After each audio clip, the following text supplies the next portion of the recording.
Hello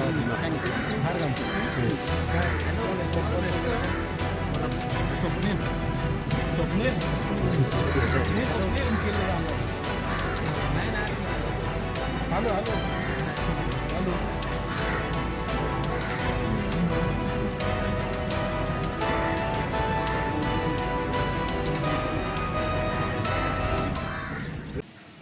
मला खरं तर काल अंजनगावातील पुतळ्यावरून जो वाद निर्माण झालेला होता त्यावरती बैठक झाली आणि आपण त्या बैठकीमध्ये होतात. नक्की काय निर्णय झालेला आहे काय त्या अंजनगावमध्ये गेल्या 3 दिवसापूर्वी 4 दिवसापूर्वी मराठा समाजाच्या काही तरुण मुलांनी हे तिथे महाराजांचा छत्रपती शिवरायांचा अश्वरूढ पुतळा त्या ठिकाणी उभा केला होता. ते उभा करत असताना तो पुतळा सार्वजनिक जागी किंवा वैयक्तिक जागी याची फारशी त्या मुलांना कल्पना कदाचित नसेल. त्यामुळं तो त्या ठिकाणी उभा केल्यानंतर तिथलं एक देवस्थान आहे खेलोबा देवस्थान म्हणून, त्या देवस्थानच्या ट्रस्टीने हा पुतळा हा आमच्या मंदिराच्या जागेमध्ये येतो आहे आणि त्याच्यामुळं तिथं थोडासा जातीय वाद नव्हता, तर तो देवस्थान आणि ते मुलं छत्रपती शिवरायांचा पुतळा बसला यांच्यामध्ये थोडासा वादळ निर्माण झालं होतं. परंतु त्याला स्वरूप काही बाहेरच्या मंडळी जातीचं देण्याचा प्रयत्न तिथं केला गेला आणि म्हणून ते वातावरण 2-3 दिवस झालं चिघळलं होतं. तसं ते गाव अतिशय तिथं मोठ्या प्रमाणात मराठा समाज आहे, मोठ्या प्रमाणात धनगर समाज आहे. परंतु आजपर्यंत मी आता 40 म्हणजे 60 वर्ष झालं बघतो तिथं अतिशय शांततेनं जातीय सलोखा ठेवून असणारं गाव असल्या आहे. परंतु काही बाहेरच्या लोकांनी येऊन तिथं जातीय वळण देण्याचा प्रयत्न केला आणि ते चिघळलं.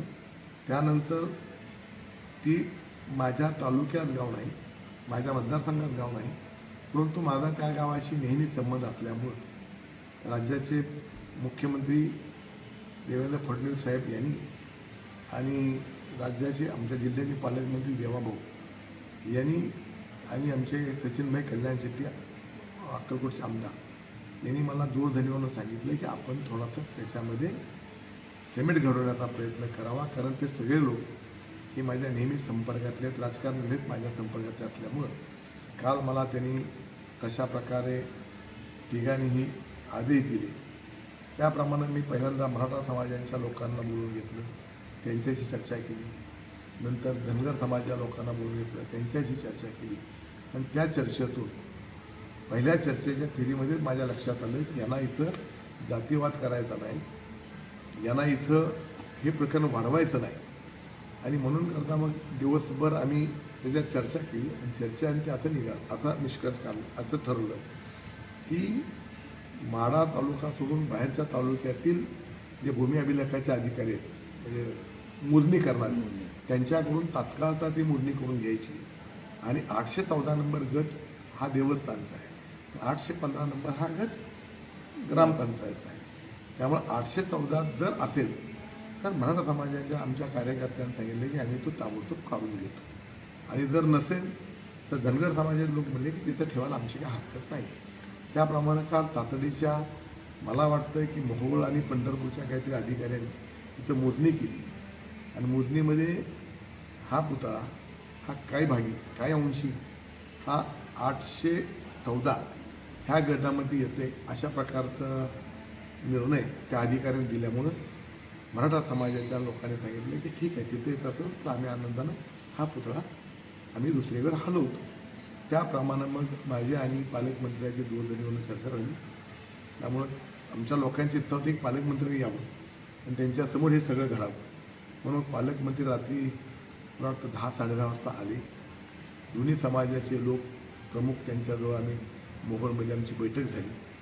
त्या बैठकीमध्ये ठरलं की जे माझ्या घरामध्ये माझ्यासमोर जे ठरलं होतं तशा प्रकारे दोन्ही समाजाच्या लोकांनी त्यांना संमती दिली आणि हा पुतळा शेवटी महाराजांचा पुतळा हा बसवणं हे सगळ्यांनाच आद्य कर्तव्य आहे. म्हणून करता पालकमंत्र्यांनी सांगितलं की हा पुतळा आता आपण दुसऱ्या ठिकाणी की ज्या ठिकाणी तो पुतळा सगळ्या लोकांना दिसेल तो पुतळा बसवण्यासाठीच अशा प्रकारची तशी ती जागा असेल, प्रत्येक लोकांना तिथं जाता येतात, त्या पुतळ्याचं म्हणजे समोर दिसला पाहिजे आहे अशी जागा, मग ते सरकारची असो किंवा निम सरकारची असो किंवा ग्रामपंचायतीची असो, ही जागा तात्काळता द्यायची आणि त्याच्यावर ते पुतळा उभा करायचा. ती जागा कुठं द्यायची, कोणची द्यायची, कशी द्यायची, या बाबतीमध्ये तडजोड झाली की जिल्ह्याचे जिल्हाधिकारी आणि जिल्ह्याची SP या दोघांनी तिथे यायचं. त्यांच्यासमेत मी असणार आहे, त्यांचा सगळ्यांचा प्रतिनिधी म्हणून, आणि आम्ही सगळ्यांनी मिळून तिथं ते जागा बघायची आणि ती जागा कलेक्टर साहेबांनी आणि जिल्हाधिकारी साहेबांनी जी जागा सिलेक्ट करतील त्या जागेवर पुतळा हलवायचा. आणि जिल्हाधिकाऱ्यांनी आणि कलेक्टर साहेबांनी शिवाजी महाराजांच्या पुतळ्याला साजेल अशी जागा शोधावी अशा प्रकारे पालकमंत्र्यांनी निर्देश दिलेले असल्यामुळं ही तोडगा आता निघालेला आहे. आणि त्यानंतर पालकमंत्र्यांनी सांगितलं की महाराजांच्या पुतळ्याला सुशोभित करण्यासाठी आणि त्याला कंपाऊंड वगैरे सगळं करण्यासाठी DPCमधून 2 ते 3 दिवसात 1 करोड रुपये त्या सुशोभितीकरणाला आणि त्या पुतळ्याच्या सगळ्या वॉल कंपाऊंड वगैरे करण्यासाठी देतो अशा प्रकारचा निर्णय रात्री साधारणपणे 1-2 वाजता झाला. आणि त्यानंतर हा प्रश्न आता निकालात निघालेला आहे. आता जागा मिळाली की तिथे मराठा बांधव तो पुतळा, मराठा आणि धनगर बांधव मिळून तो पुतळा तिथून ज्या ठिकाणी कलेक्टर आणि जिल्हाधिकारी साहेबांनी SP हे जागा देतील तिथं ते देणार आहेत. त्यानंतर दोन्ही समाजाच्या मंडळींनी प्रशासनाचं, पालकमंत्र्यांचं, देवेंद्र फडणवीस साहेबांचं, कल्याण चिटे साहेबांचं आभार मानलेला आहे. मला असं असलं तरी मनोज जरांगे पाटील यांनी त्यांची भूमिका स्पष्ट केली नाही. काल त्यांनी सांगितलेलं की 11 वाजता मी अंजनगावमध्ये येणार आहे असं सांगितलेलं. हो, बरोबर आहे ना. ही सगळी डेव्हलपमेंट पुन्हा संध्याकाळी झाली ना. जरांगे पाटलांनी सांगितलं होतं की मी येणार आहे. आम्ही त्यांना सांगितलं होतं की चर्चा चालू आहे. जर चर्चेतून मार्ग निघाला नाही तर पुढचा काय असेल ते निर्णय घ्यावा. परंतु चर्चा चालू आहे, त्या चर्चेला आता यश आलेलं आहे. आणि आत्ता थोड्या वेळामध्ये कलेक्टर साहेब येतील, जिल्हाधिकारी साहेब येतील, त्यानंतर तो पुतळा चांगल्या ठिकाणी बसवला जाईल आणि त्याला गव्हर्नमेंट मदत करणार आहे. राज्यभरातून अनेक वेगवेगळ्या समाजाचे आणि वेगवेगळे नेते जे आहेत ते येण्याचं त्यांनी काल सगळीकडे आवाहन केलेलं होतं. मात्र आता या लोकांना आपलं काय आव्हान असणार आहे, त्यांनी गावात माझं त्या सगळ्यात प्रत्येक समाजाच्या जे नेतृत्व करतात त्यांना माझी विनंती राहील की आता हा प्रश्न निकालात निघालेला आहे. मुळात हा प्रश्न जातीवादी नव्हताच, एका देवस्थानचा आणि त्या मुलांचा. म्हणजे तिथं मराठ्याची सगळी नव्हती, धनगर समाज नव्हती. आणि तो जो किलूब आहे, कदाचित आपल्याला माहीत नसेल, तिथं आमच्या ह्या भागातले 25 गावातील सगळ्या समाजाचे लोक जातात. त्याला काय म्हणजे एका धनगर समाजाचं असं नाही आहे ते. तरी माझी त्या आपल्या चॅनलच्या माध्यमातून त्यांना सगळ्यांना विनंती राहील की आता हा प्रश्न निकालात निघालेला आहे, सामोपचारात निघालेला आहे. दोन्ही समाजाच्या लोकांनी त्याला संमती दिलेली आहे. त्यामुळं आता हा प्रश्न कुणीही वाढवण्याचा प्रयत्न करू नका. इथं आमच्या अंजन गावामध्ये 50 वर्षापासून जे जात रहित लोक गुन्ह्या गोविंदा राहतात, तसं त्यांना गुन्ह्या गोविंदा राहण्यासाठी आपण उत्तेजित करावे.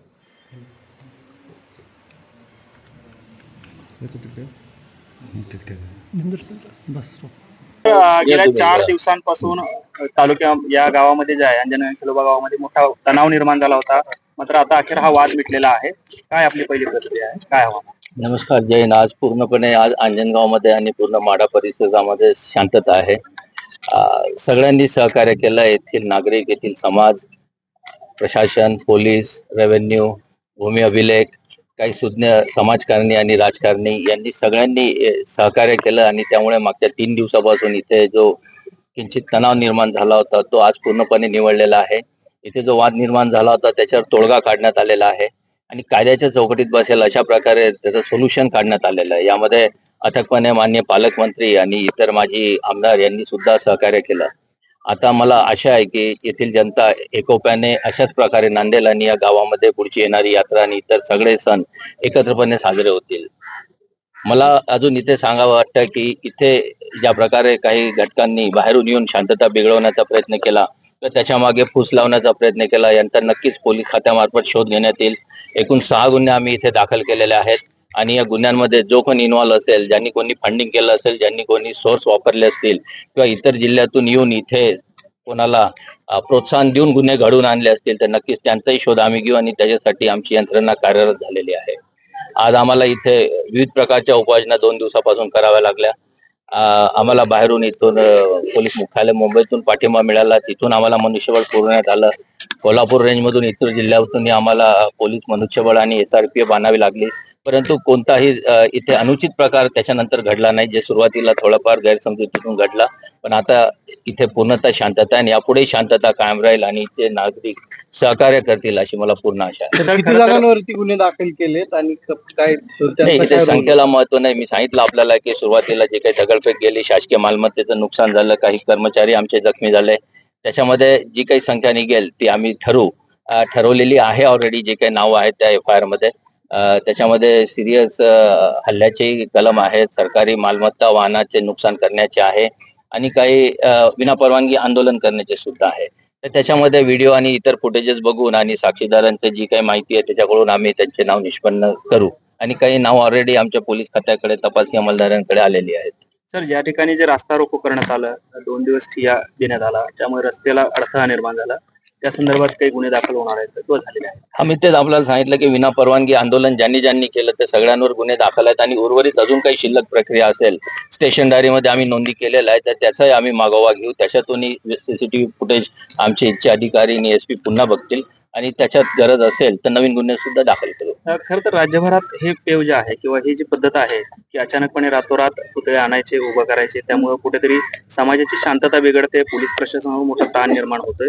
काय उपाययोजना या संदर्भातले आपण काही करताय का किंवा त्या संदर्भात काही नियोजन आहे?